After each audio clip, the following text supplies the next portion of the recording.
Back in September 2022, when CD Projekt Red first announced Cyberpunk Phantom Liberty, I was immediately excited for it, and I just simply could not wait to get my hands on it. And despite many people being disappointed with the main game of Cyberpunk, I believe that it was always a great game, just buried underneath a series of problems. But given some time, those problems would be removed and ironed out, and the great game underneath would get to shine to the fullest of its ability. And it is now, thanks to Update 2.0 and Phantom Liberty, that I think Cyberpunk 2077 gets to be the best version of itself. This may not be a phrase that you expect to hear when talking about Cyberpunk 2077, but I can say with confidence that Phantom Liberty not only met, but thoroughly exceeded my expectations. This is without a doubt one of the greatest video game expansions I've ever played. Featuring a spectacular new area, Dogtown, incredible new characters and story, dialogue options that actually do alter the way the plot progresses, and so much more. Phantom Liberty isn't without its flaws, but its flaws are so few and far between that they are just insignificant compared to the rest of this amazing expansion. Now, while Phantom Liberty is amazing, and I just really want to jump into it and discuss it in this review, I think it makes a bit more sense to first discuss Update 2.0, which is a major patch that arrived in Cyberpunk just a week before the release of Phantom Liberty. And I should start by saying that Update 2.0 is fantastic, and adds a ton of features that improve upon many aspects of the game.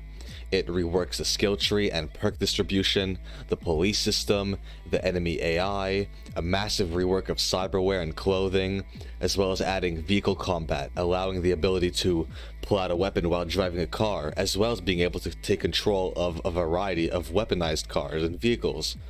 And all of these changes are executed extremely well.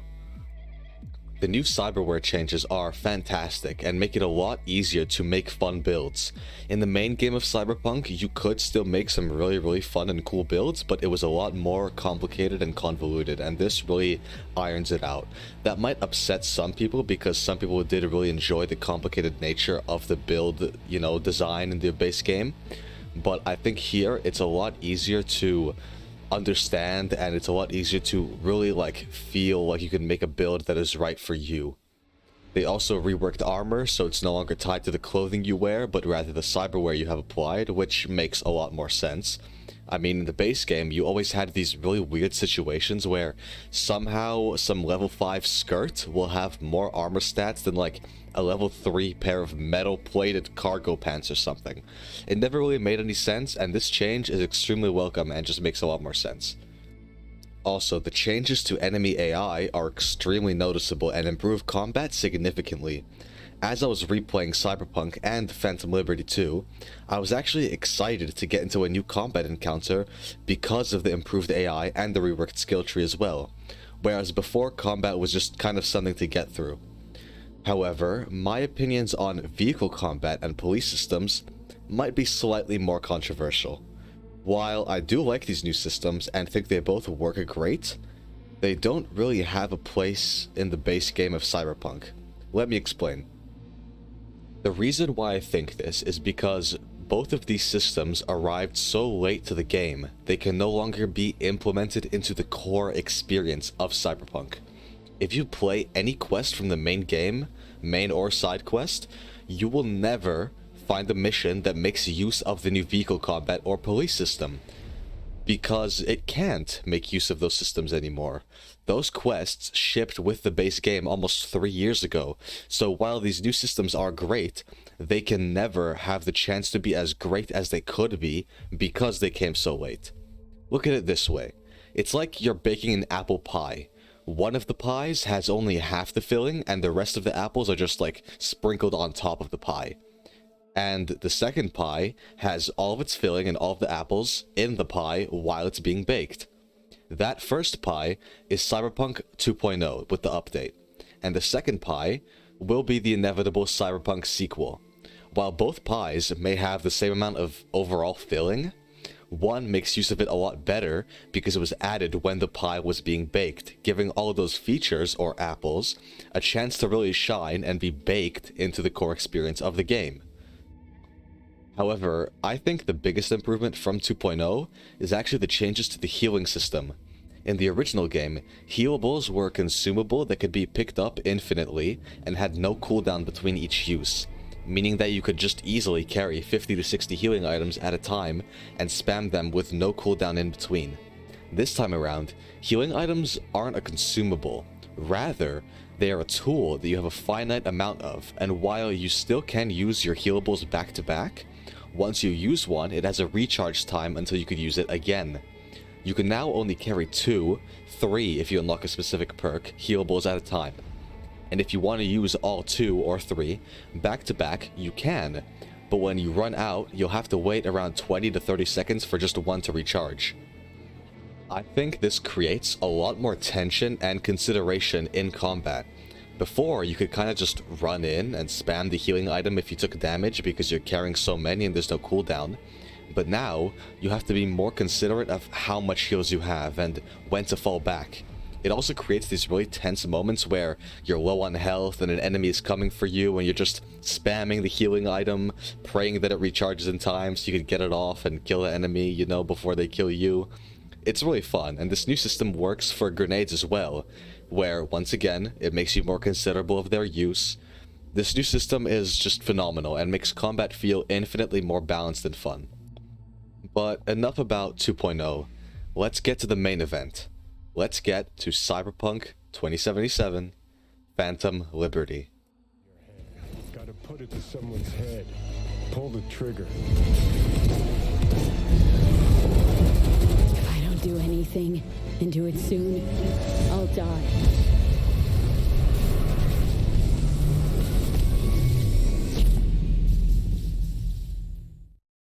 Phantom Liberty begins with a phone call from someone named Songbird. And from the moment you receive this call, the stage is set. Your screen kind of starts to glitch out, and it kind of caught me off guard the first time it happened. And then she tells you that she knows all about the relic that's killing you, and she can save your life. Then she tells you that you need to go to Dogtown, which is the new area added in Phantom Liberty. She is aboard Space Force 1 with the President, which is kind of like Air Force 1. And she's about to touch down in Dogtown. And after some sneaking around and going through a black market in an abandoned stadium, which is really cool by the way, you make it to the top of a building where you see the plane flying overhead above Night City.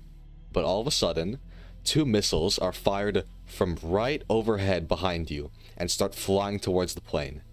And before I even try and hype up the scene any further, I'm just gonna let it play out. Songbird! God damn it! Holy shit! Shit! Fuck me!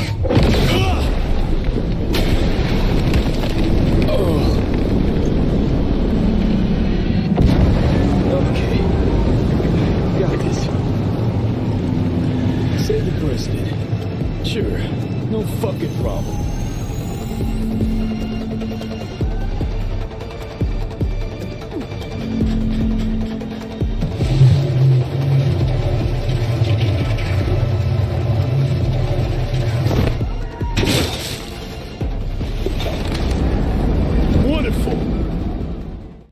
So this is awesome for many reasons, and it really sets the stage for this expansion perfectly. I'm not going to be going into detail about the rest of the plot, as there are a ton of unanswered questions about the whole situation that I'd really prefer you figured out on your own by playing Phantom Liberty for yourself. Who fired the missiles and why? Who hacked the plane and who's the mole in the government? Who wants the president dead and why? So many questions, and all of them have really satisfying answers and are all executed really well. That's all you should know. I'm not going to tell you these answers. I'm not going to tell you the answers to these questions or give you any further details, but all you should know, they're executed really well and they're definitely worth experiencing for yourself. But as great as all this is, in my opinion, the best part of the story isn't the plot, it's the characters. Solomon Reed, played by Idris Elba, is probably my new favorite character in all of Cyberpunk, and he steals every scene that he's in. Songbird is also a really interesting character, and her relationship to Reed and the President, as well as other characters, is really well done, and it was very interesting to learn more about her as the story went on. Something else I should note is that there are actually a great amount of endings to Phantom Liberty, and it also adds a new ending to the main game. Now, as of right now, I've only done one ending for Phantom Liberty, and I've also done the new ending for the main game, and I could say that both were great, especially that new ending for the main game. I think that's definitely worth checking out. And while, like I said, I've only done one ending for Phantom Liberty, I know of at least another 3 besides that one. For anyone who found the choices in the base game kind of lacking and pointless, I think you might enjoy this a bit more.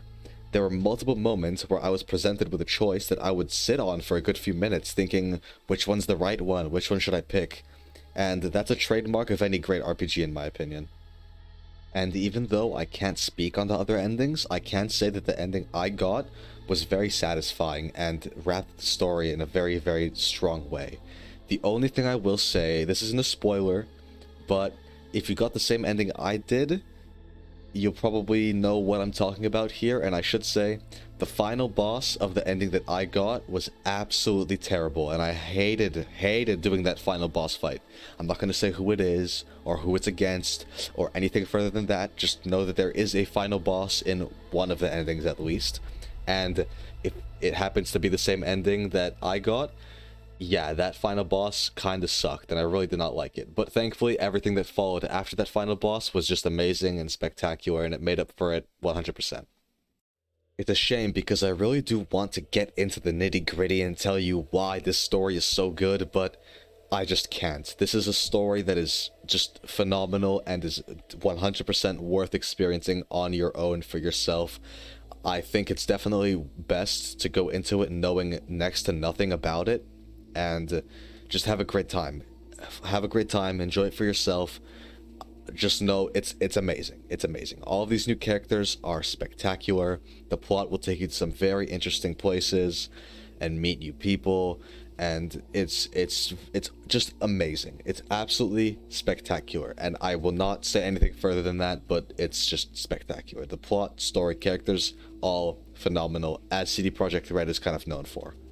So moving along, the next thing that I'd like to talk about is the new area added to the game, Dogtown.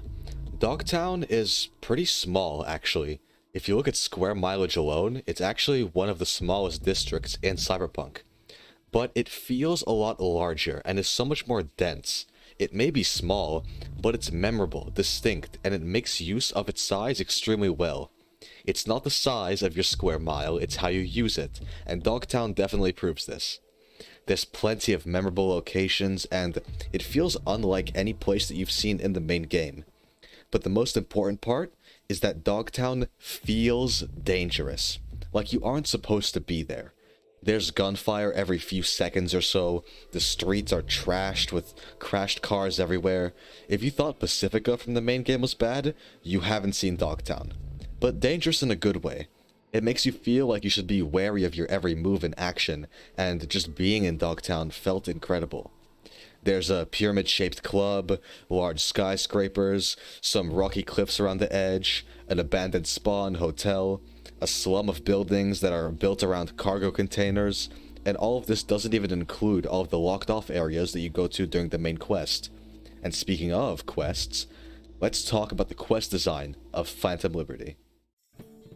In the Hearts of Stone, one of the expansions for The Witcher 3, there's a quest where a spirit possesses your body and you get to accompany one of your friends to a wedding. And while there, you take part in many different activities such as herding pigs into a pen and playing cards with dwarves. This quest is extremely slow-paced and there isn't much action or plot progression that happens here, and it takes a while to finish too.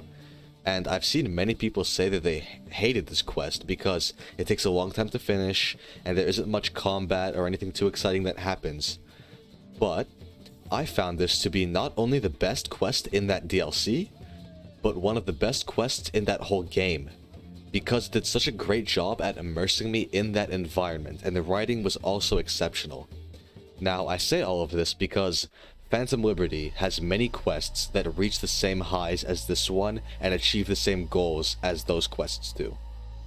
There were many quests where I just felt so immersed in the situation and environment, and as cheesy as it sounds, this game really does achieve the goal of making you feel like you're a spy in some James Bond movie. There's one quest in particular where you have to infiltrate a party and go to a casino, and that was by far my favorite part of the main quest and expansion, simply because of how immersive and well designed it was. There was some action towards the start of the quest, but the last hour or so is almost all dialogue and environmental stuff, just like that wedding quest. And yet, I was still so enthralled in that part of the game. And this wasn't the only quest. There were plenty more that achieved this same goal, but I'll hold off on mentioning them as I still think you should experience them for yourself.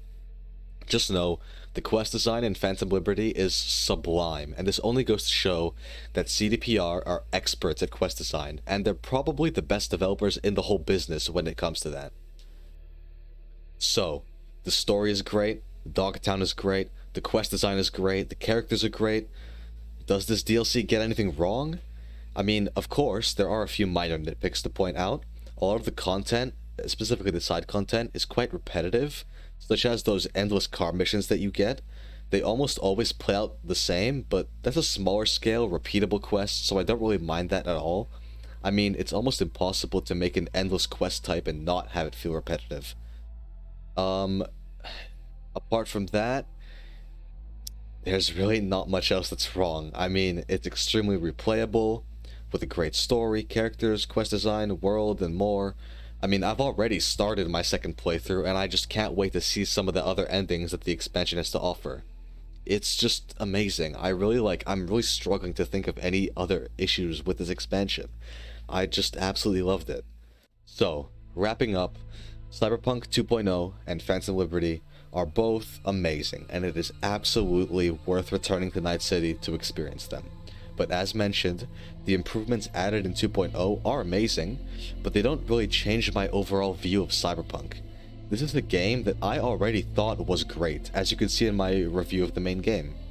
And this update simply just ironed out a few minor issues I had, while adding many new and welcome features. And Phantom Liberty is an amazing expansion to Cyberpunk and is one of the best DLCs I've ever played.